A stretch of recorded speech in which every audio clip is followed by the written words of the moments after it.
Hello everyone, welcome to Endodontics. This is Professor Dr. Padmini.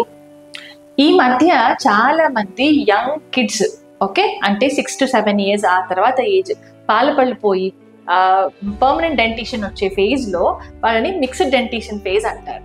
ఈ ఫేజ్లో చాలా మంది పేరెంట్స్కి కన్సర్న్ ఏంటంటే ఆ పన్ను ఇంకా పోలేదు, లోపల పన్ను వచ్చేస్తుంది, అది వంకరగా వస్తుంది, ఇది ఇంకా తొందరగా ఊడిపోయింది, లోపలివి రాలేదు, ఇలా రకరకాలుగా కన్సర్న్స్తో మా దగ్గరికి వస్తూ ఉంటారు.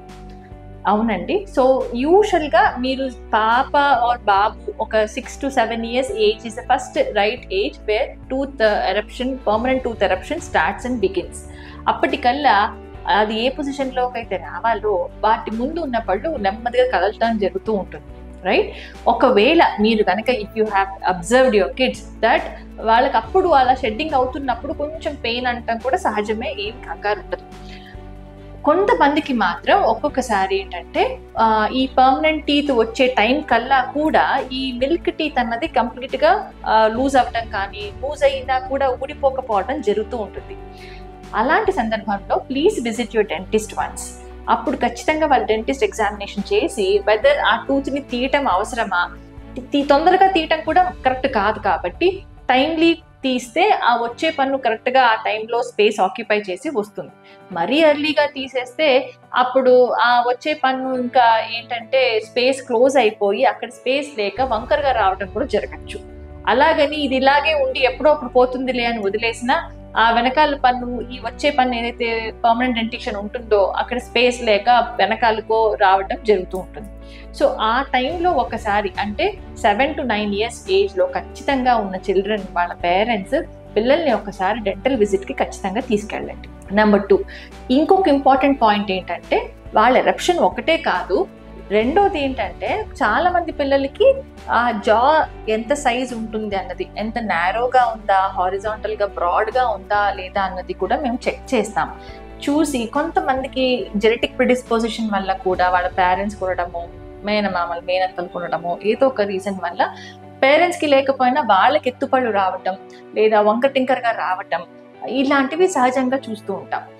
ఈ ఏజ్లో కనుక మీరు ఒక్కసారి డెంటిస్ట్ని విజిట్ చేసి మీ ఆర్థోడాంటిస్ట్ని కానీ అలైనర్స్ ప్రాక్టీస్ చేసే డెంటిస్ట్లు ఎవరైనా సరే చూసుకుంటే అక్కడ ఈ ఏజ్లో ఒకవేళ నారో ఆర్చ్ వల్ల స్పేస్ లేకపోవటం మూలాన టీత్ సరిగ్గా రావట్లేదు, ఉన్న పొజిషన్లో ఎగుడు దిగుడుగా వస్తున్నాయి అనుకుంటే ఆ ఏజ్లో మంచి చక్కటి beautiful growing age పిల్లలది.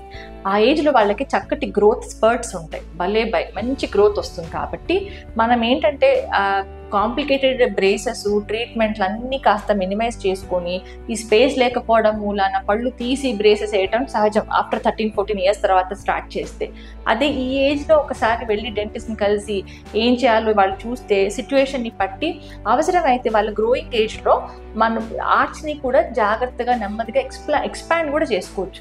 Simple treatment అండి, తక్కువ ఖర్చులో కూడా అయిపోతుంది. ఫ్యూ మంత్స్లో ఎంత మనకి స్పేస్ కావాలో అంత స్పేస్ వాళ్ళ గ్రోయింగ్ ఏజ్లో అదే గ్రో అయిపోతుంది.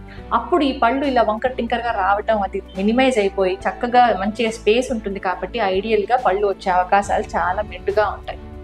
ఆ తర్వాత ఏదైనా ఫినిషింగ్ అవసరం అంటే ఒక ఎలైనర్ వేసుకుంటే ఒక 1-6 monthsలో సరిపోతుంది.